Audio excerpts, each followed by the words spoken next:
La mala lengua es contagiosa y la historia de la literatura chilena estaría así hecha de confrontaciones a muerte. La versión de esta literatura que propone Bizama leyendo de Roca es de una literatura mal hablada. La verdad no es el horizonte de legitimación de lo narrado por parte de Bizama, sino que lo son la fábula, la ficción, en tanto que alternativas a un relato insatisfactorio. Así es como repetidas veces el narrador anuncia que la historia de Roca es un mito y solo se la puede narrar como leyenda.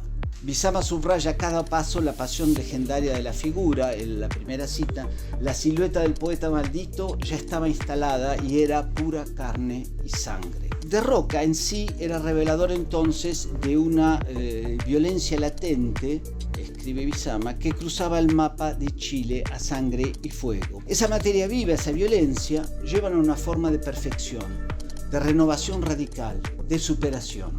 Difícil no ver en todo esto el programa velado del propio Bizama, es decir, una verbalización de una tradición secreta que busca vengar a los marginados y a aquellos que se sitúan a destiempo de las corrientes literarias dominantes. Por lo tanto, al contar lateralmente el devenir de la creación en Chile, descubriéndole otros centros y otros sentidos, se vislumbra algo así como una historia literaria de vanguardia. La vanguardia como una manera de leer y no como una manera de producir.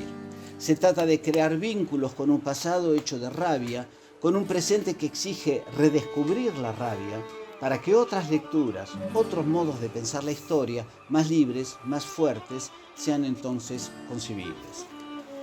La pregunta por la vanguardia quizás pueda ser formulada desde el asunto de lo abierto y lo cerrado. La vanguardia abre una nueva posibilidad, la genera y la sostiene como potencia. Es un movimiento que se lanza hacia el porvenir. Es entonces una apertura, sin que lo que vaya a llenar ese agujero abierto por ella tenga un contenido previsto. Me interesa pensar en esta ocasión el tópico del secreto en relación con esta idea de la vanguardia como apertura. Ahí donde hay un secreto hay una interrogante, algo oculto, pero algo cuyo contenido también se desplaza cuando es descubierto. El secreto moviliza aquello que atañe. El secreto no es idéntico a su contenido, sino que se juega en estos tránsitos, donde nunca está del todo presente. Unas cuantas notas al costado de un libro, Las memorias de un tolstoyano, de Fernando Santibán, quien confiesa sus sentimientos de culpa con respecto a la leyenda engendrada por la colonia tolstoyana en la historia de la literatura chilena, puesto que cree estar contribuyendo a su destrucción. Santibán dice que le da culpa despojar a la colonia de su halo mítico, pero se escuda en ese viejo cuento de que la verdad es mejor que la leyenda. Con o sin culpa, lo cierto es que pasa todo lo contrario. El relato de los despropósitos cotidianos de esta comunidad termina por agrandar la leyenda, pues muy luego la torpeza y la inexperiencia de los colonos se revela como un método fecundo para ir desgranando un informe de literatura.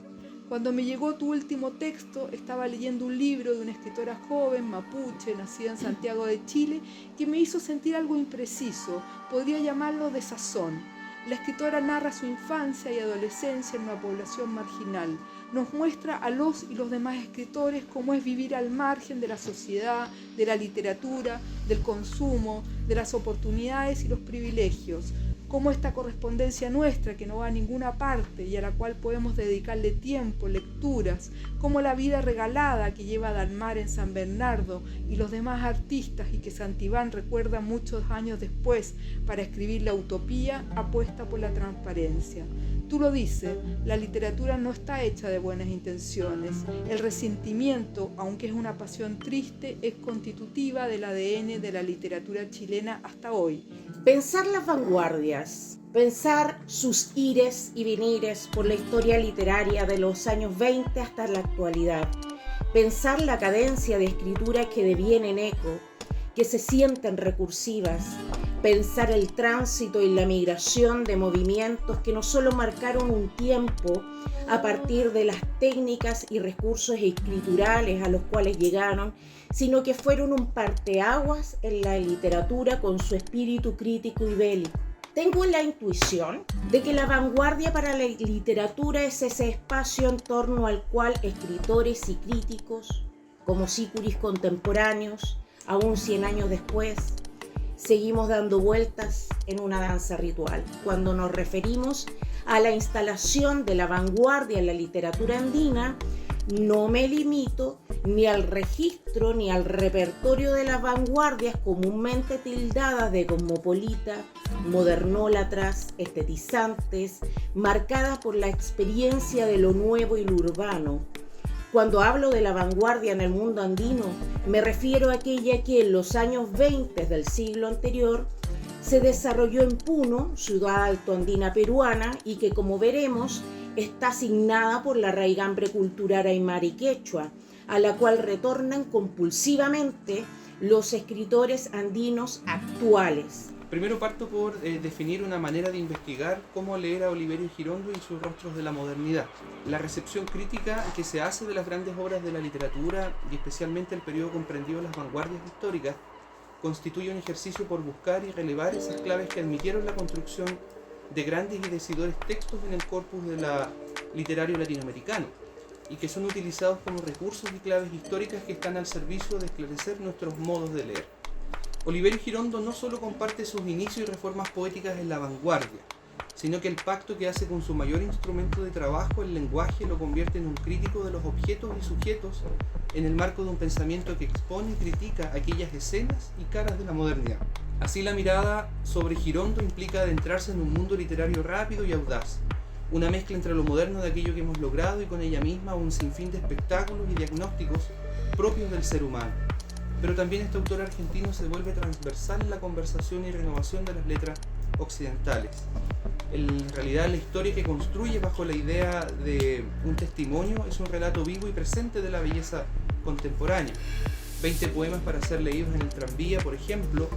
Hay un encuentro entre la renovación con los tonos de una época y la exploración de lo que es esencial para el ser humano.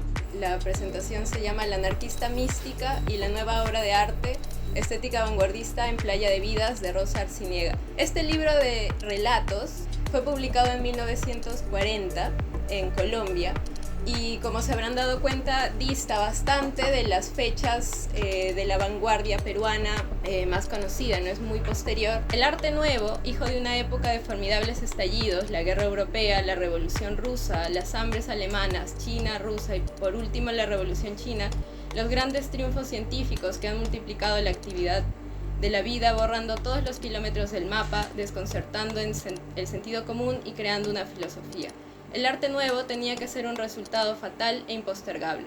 Como todas estas conmociones filosóficas, sociológicas, científicas, pasaron epidérmicamente sobre la conciencia de la generación anterior a la guerra, la persistencia de las nuevas bocinas, llámense jazz band, Bataclan, etc., mortifica a sus auditivos acostumbrados a las campañas conventuales del romanticismo y decadentismo, etc. El arte nuevo tuvo su primer bajido seguramente en la cabina de un aeroplano o en las ondas concentradas de la radio.